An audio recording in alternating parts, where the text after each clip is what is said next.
Welcome to Whiskey's a Journey. My name is Peter Fasciano. Today is my channel segment called Sip It or Skip It. If you guys are new here, I have all of my whiskeys randomized on my phone with the Spin the Wheel app.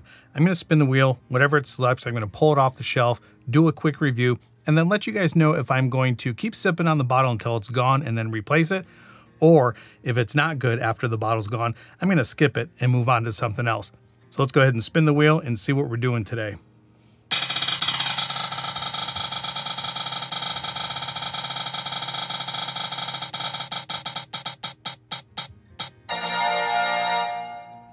All right, we've got Woodford Reserve Historic Barrel Entry. But let me go ahead and pull this off the shelf, pour it, do a quick review.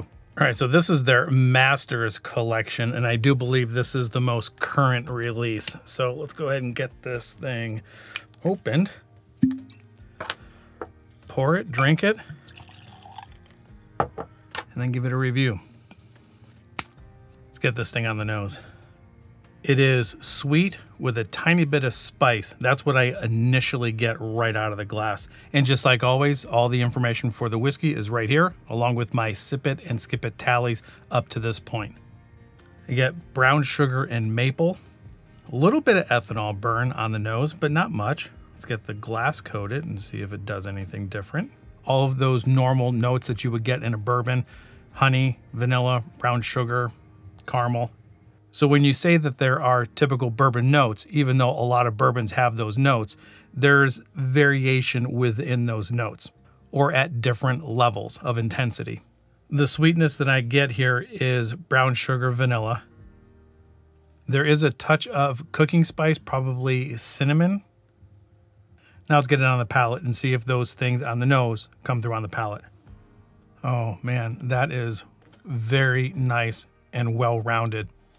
That brown sugar, the vanilla, the caramel notes, the ABV spreads across the tongue.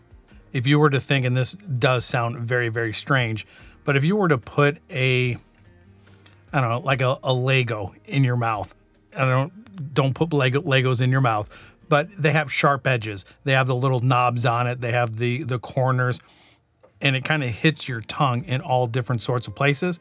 If you were to take that Lego and get it out of there and put like a small, smooth, rounded rock, that's what this is kind of like. It has no rough edges. It's very smooth. As soon as it hits your palate, it goes from the arrival to the mid palate to the back and the finish as very well-rounded. There's nothing sharp in this whatsoever.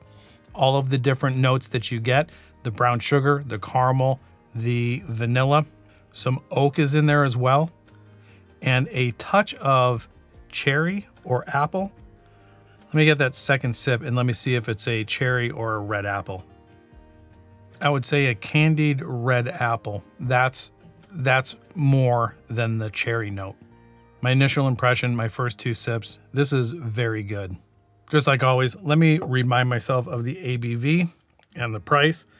This is 45.2% ABV, and it's $129.99 in Phoenix, Arizona. Let's get that third sip, and then I think I have a decision on whether this is going to be a sip or a skip. Let me concentrate on the finish, and let me see if I can pull anything else out of this. The ABV doesn't hit you. It's not a flat whiskey whatsoever. The oak and the spice, like always, end up showing up a little bit later to the side of the tongue, a little back of the palate. But the initial notes that I get on the arrival and the mid palate are sweetness, the caramel and the brown sugar and the vanilla.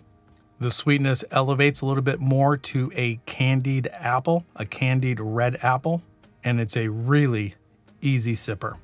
With all the bottles that I have of Woodford Reserve, they also have this mapley note, and that maple note is there. It's more of a mapley oak rather than a strong like maple syrup note. The finish is a little bit medium to short. I wouldn't say that this is a long finish at all. My lingering notes that I get are the maple oak tannin. Lingering around a little bit is also some slight brown sugar notes. The candied red apple note dies off rather quick, but every single note hits your palate and it is really good. That sounds like a very glowing review of this. So obviously this is going to be a sip for me. Now, I don't think I'll be able to get the historic barrel entry expression again once this bottle is gone, but I definitely will be taking a look at and looking out for any of the Masters Collection Woodford Reserve releases. So even though this is specific, sip or skip this individual bottle, if I can find this bottle again and this bottle is finished, I will definitely go out and try to get exactly the same thing. I think it's worth the money. It's $129, and obviously that's all relative to you as an individual. I run a YouTube channel. This is just how I'm going to be spending my money. I would never tell you guys how to spend yours. I'm just here to offer my opinion on whether I think this would actually be worth it at $129. And what's in this glass? At this particular time in the review, I can't find fault in anything, with the exception of I think the finish could be a little bit longer. With the finish being short to medium, I think you're going to be drinking this a little bit quicker than you might want to. So when I say I can't find fault in that, I think that would be the downside of this. Because it's such an easy sipper, you're going to be drinking it a lot faster, and you might be going through the bottle a lot quicker than you would anticipate. But overall, I think it's a very well balanced. It's a nice sweetness. I think the ABV is spot on. I think all those classic notes, the vanilla, the brown sugar, the honey, not so much honey. Throw the honey out there. I don't think there's honey in here. I think it is more maple syrup than honey. That candied red apple, all of those things are going to present themselves as you're working your way through this glass. And I think it's well balanced. I think it's worth the money. So in conclusion, if I cannot buy this bottle again, but if I do see another Master's Keep offered up on the allocated counters, when this bottle is gone, I'll pick up another one. Let me know in the comments down below if you guys have ever picked up a Master's Keep, if you guys have the barrel entry proof, the historic barrel entry. Let me know what you guys think of the Woodford Reserve Master Collection in general. Do you guys have bottles of this? If you do, what are your favorite bottles? Like, comment, share, turn on that bell notification. I go live with videos every Monday, Wednesday, and Friday. And I think with all that being said, this being a sip, I've got a little bit more sipping to do. So I'm going to enjoy this off camera. Enjoy your journey, and we'll talk to you guys next time. Bye. Oak, maple syrup, caramel, brown sugar, vanilla, candied red apple. All around a very well-balanced whiskey. Get your hands on one of these, or at least try it if you have an opportunity to.